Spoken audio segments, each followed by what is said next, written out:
2019年春、ドイツ、ベルリンの連邦公文書館に、クラウス・ハンリという歴史学者がいた。どんな学者なのだ？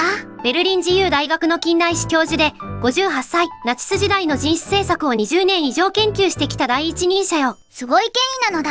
彼の専門はナチスドイツの人種差別政策の構造分析。ナチスには例外がない。これは絶対的な歴史的事実だ。それが彼の研究の出発点だったの。それがどうして変わったのだ？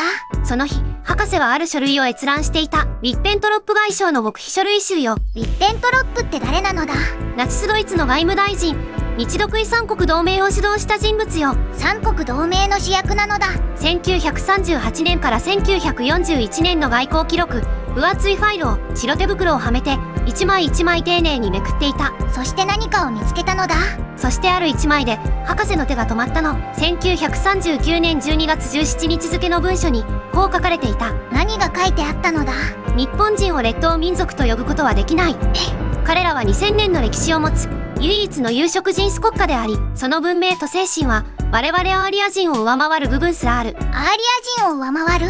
署名はアドルフ・ヒトラーだった。ヒトラーが日本人を叩いていた。信じられないのだ。これがどれだけ異常なことかを理解するには、ナチスの人種思想を知る必要があるわ。どんな思想なのだ？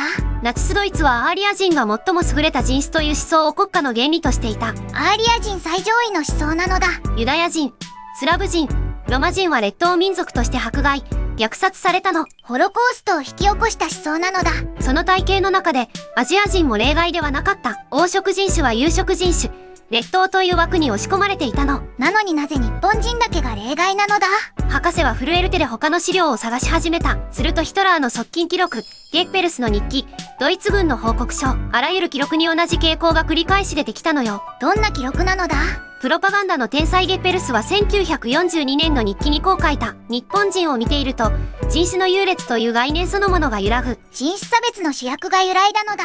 人種差別の総本山が日本人の前で言葉に詰まったの。それはどういうことなのだ？世界で最も人種差別を信じていた人たちが、日本人を前にして自分たちの理論が通用しないと感じたのよ。すごいことなのだ。なぜ日本人だけが例外扱いされたのか、理由は複数あった。教えるのだ。まず驚異的な近代化の速度よ。1868年の明治維新から、わずか30年で列強と肩を並べた。それがどれだけすごいのだ？江戸時代の封建社会が一気に近代国家に変わった速度は、人類史上で前例がなかったとされているの。それまで何百年もかかったのが、たった30年なのだ。しかも欧米をコピーしただけでなく、独自の改良を加えながら発展させた点はナチスを驚かせたの。そして1905年、日露戦争でロシアを撃破した。ヨーロッパの大国を破ったのだ。アジアの小国がヨーロッパ列強の一角ロシア帝国を打ち破った。この衝撃はヨーロッパ全土を震わせたの。どんな衝撃だったのだ？有色人種が白人国家に軍事的に勝利したという出来事は、当時のヨーロッパにとって想定外の現実だったの。ヒトラーはそれを知っていたのだ。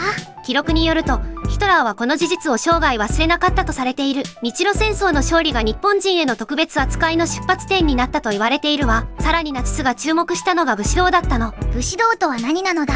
名誉のために死を選ぶ精神よ。恥をさらすくらいなら命を絶つ。その覚悟をナチスは驚異的な誇りの証として高く評価したの。欧米には理解できない価値観なのだ。ヒトラーはこう言ったとされているわ。日本人は死を恐れない。それが最強の民族の証だ。日本人の精神への評価が高すぎるのだ。西洋文明は生き延びることが美徳と教えた。だが日本は誇りを持って死ぬことが美徳と教えた。この根本的な違いがナチスの価値観を揺さぶったのよ。1940年、日独伊三国同盟が結ばれた。でもそれは変じゃないのだ。人種差別が国是なのに、なぜアジアの日本と同盟を組めたのだ？従来の歴史学では政治的便宜に過ぎないとされてきたの。共通の敵に対する戦略的な提携だ。という説明ね。でもそれだけじゃなかったのだ。博士が資料を読めば読むほど分かってきたのは、ヒトラーの日本への敬意は本物だったということよ。政治的計算だけでは説明できない記述が資料のあちこちにあったの。真珠湾攻撃の翌日、ヒトラーは幹部にこう言った。何と言ったのだ？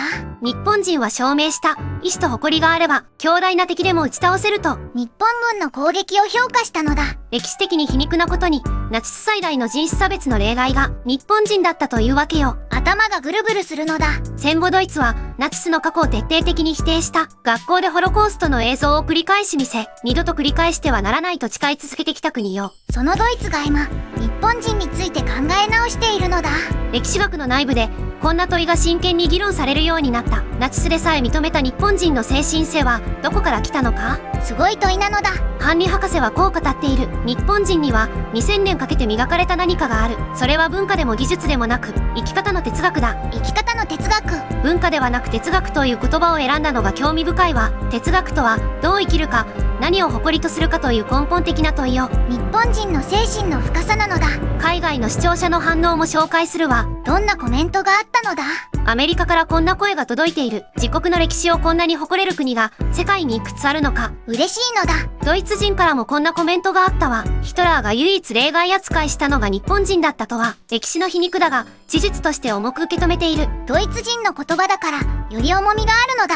フランスからはこんな声が届いている。日本は戦場でも礼節を失わなかった。それがナチスをも黙らせた理由だと思う。そういう視点があるのだ。韓国からのコメントも面白かったわ。隣国として複雑な気持ちだが日本人の精神力は認めざるを得ない。韓国人にも認められているのだ。ではなぜ日本人にはそんな精神があるのか。一つには恥の文化があるわ。恥の文化とは何なのだ。人に迷惑をかけることを最大の恥とする価値観よ。道路にゴミを捨てない、電車で騒がない、列を乱さない、すべて他者に迷惑をかけてはならないという哲学から来ているの。日本人の行動の根っこにあるものなのだ。武士道の恥を晒すくらいなら死を選ぶも、この恥の文化の極地から来ているの。もう一つは道を極める文化ね。茶道、剣道、書道のことなのだ。日本人は何かを道として追求する。技術の完成ではなく、精神の完成を目指す姿勢よ。職人気質ってやつなのだ。これがナチスには哲学を持った民族の証に移った。単なる技術力ではなく、精神の深さを見たということよ。なるほど。文化の深さの問題なのだ。ハンリ博士はインタビューでこう締めくくった。日本人は2000年かけて世界最悪の人種差別主義者でさえ頭を知られざるを得ない何かを作り上げた。それが日本人の精神の本質なのだ。歴史の皮肉だが事実だ。人種差別を国是としたナチスドイツが唯一例外と認めた民族、それが日本人だった。なんか本当にすごいのだ。この事実を知ってあなたはどう思っただろうか。日本人の精神性がどこから来たか、その答えの一端は意外にも敵対国の極秘文書に残されていたのよ。歴史って面白いのだ。博士はこうも言っていた。日本人が今も世界中で愛される理由はこの精神の継承にある。2000年前から受け継がれてきた哲学が今も日本人の一人一人の中に生きている。だからゴミを拾い並んで礼儀正しくするのだ。そうよ。それが日本人の精神の正体なの。ヒトラーが文書に書き、ゲッペルスが日記に刻んだ。その精神は今もあなたの中に息づいているのよ。なんか本当にすごいのだ。私たちが受け継いできたものを大切にしたいと思うわ。住んだもんも日本人でよかったと思うのだ。ここまで見てくれてありがとうなのだ。チャンネル登録と高評価、ぜひよろしくお願いします。次の動画でまた会うのだ。